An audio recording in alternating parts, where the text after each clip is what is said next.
Welcome to cartoon stories. ఇప్పుడు మనం ఒక మంచి తెలివిగల పోర్క్పైన్ స్టోరీ గురించి తెలుసుకుందాం. ఇలాంటి మరిన్ని ఇంట్రెస్టింగ్ స్టోరీస్ కోసం మన ఛానల్ ని లైక్ చేయండి, షేర్ చేయండి, సబ్స్క్రైబ్ చేయండి. ఒక అడవిలో ఒక అందమైన పోర్కీ ఉండేది. అది చాలా తెలివైనది. ఆ పోర్కీ శరీరం అంతా అందమైన ముళ్ళతో నిండి ఉంటుంది. అది చూడడానికి చాలా క్యూట్ గా ఉంటుంది. ఆ పోర్కీ ఎప్పుడు తన ముళ్ళతో తనను తాను కాపాడుకునేది. ఇతర జంతువుల నుండి రక్షణగా దాని శరీరంలో ఉన్న ముళ్ళు దానికి రక్షణ కవచంగా ఉపయోగపడేవి. పోర్కీ ఆహారంగా అడవిలో దొరికే పండ్లు, ఆకులు తినేది. అదే అడవిలో ఒక జిత్తులమారి నక్క ఉండేది.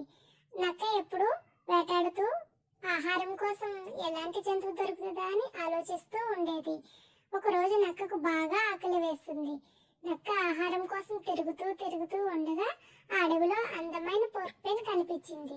అబ్బా, ఈ పోర్క్పైన్ ఎంత బాగుంది అనుకుంది నక్క. ఈ రోజు నా ఆకలి తీరుతుంది, ఈ పోర్క్పైన్ నా దగ్గరికి వచ్చిందంటే అని ఆలోచిస్తూ కూర్చుంది. ఆ జిత్తులమారి నక్క పోర్కీ దగ్గరకు వచ్చింది. నక్క పోర్కీని ఈ విధంగా అడుగుతుంది. పోర్కియా, నీ ముళ్ళు ఎంత అందంగా ఉన్నాయి, ఈ ముళ్ళు వల్ల నువ్వు కూడా భలే అందంగా ఉన్నావు అని పోర్కీని పొగుడుతూ ఉండేది. నాకు కూడా ఈ ముళ్ళు కావాలి అని నక్క పోర్కీని అడిగింది. ఇలా మాటలతో పక్కదారి పట్టించి ఈ ముళ్ళు తీసేస్తే నా ఆకలి తీరుతుంది, ఈ ముళ్ళు ఉంటే దీన్ని నేను తినలేను, కాబట్టి దీని నుంచి ముళ్ళ ఎల్లైనా తొలగిస్తే నా ఆకలి తీరుతుంది అప్పుడు అని నక్క లోపల సంతోషపడేది. కానీ పోర్కీ చాలా తెలివైనది. పోర్కీ ఒక నవ్వు నవ్వి, అవి నాకు రక్షణగా ఉపయోగపడతాయి, నీకు కావాలంటే నేను ఒక మార్గం చెప్తాను అంది.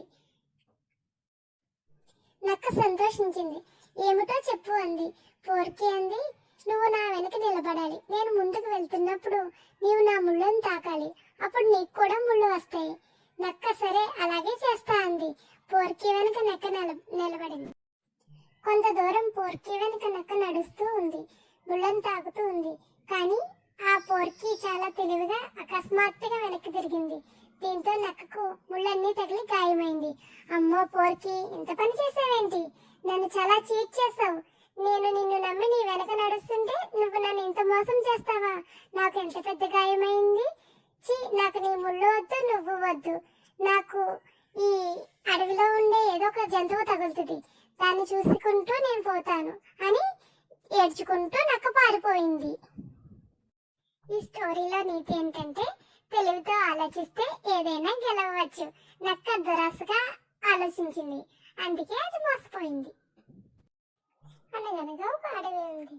ఆ అడవిలో అనేక జంతువులు నివసిస్తూ ఉండేవి. ఆ అడవికి సింహం రాజు. అడవిలో ఉన్న గొర్రెలు గుంపులు గుంపులుగా తిరిగేవి. దానిలో ఒక తెలివైన గొర్రెపిల్ల కూడా ఉంది. అది అడవిలో గెంతుతూ ఉరుగులు పరుగులతో ఆడుకుంటూ ఉండేది. ఒకరోజు సింహం జంతువుల కోసం వేటాడుతూ ఉంటుంది. దానికి కనిపించిన జంతువులన్నింటినీ వేటాడి తినేది. సింహంకు ఒకరోజు గొర్రెలు గుంపులు గుంపులుగా కనిపించాయి. ఆ సింహం గొర్రెలను వేటాడడానికి వాటి వెనుక పరిగెత్తింది. గొర్రెలు సింహం నుండి తప్పించుకోవడానికి ప్రయత్నించాయి. చిన్న గొర్రెపిల్ల మాత్రం సింహం నుండి తప్పించుకుంటూ అలసిపోయి ఒక బావి దగ్గరికి చేరుకుంది. ఆ గొర్రెపిల్ల బావి దగ్గర నీటిని చూసి దాహం తీర్చుకోవడానికి బావిలోకి తొంగి చూస్తే దాని ప్రతిబింబం కనిపించింది. అప్పుడు ఆ తెలివైన గొర్రెపిల్లకు ఒక ఉపాయం తట్టింది. నాలాగే సింహం కూడా బావిలో ప్రతిబింబాన్ని చూపించి దాని నుంచి నేను తప్పించుకోవాలి అని ఆలోచిస్తూ పొదల వెనుక దాక్కుంది.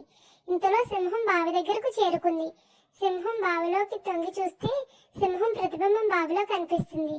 అప్పుడు గొర్రెపిల్ల సింహంతో అంటుంది, ఆ సింహం నీకంటే బలంగా ఉంది, బయటకు వస్తే నిన్ను కూడా వేటాడి ఈ అడవికి రాజు అవుతుంది, కాబట్టి దానిని బావిలో ఉండగానే వేటాడు అని పొదల పక్కన నిలబడి గొర్రెపిల్ల సింహానికి చెప్తుంది. అప్పుడు సింహం కోపంతో గంభీరంగా బావిలోకి దూకుతుంది. అప్పుడు ఆ గొర్రెపిల్ల, అమ్మయ్య, ఈ సింహం బాధ నుండి తప్పించుకున్నాం అని ఆనందంతో గెంతులేస్తూ అడవిలోకి వెను తిరుగుతుంది. మిగతా గొర్రెలతో కలిసి సంతోషంగా జరిగిన కథ అంతా వివరిస్తుంది. మిగతా గొర్రెలని ఆ గొర్రెపిల్లను అభినందిస్తాయి. అన్నీ కలిసి ఆనందంగా జీవిస్తాయి.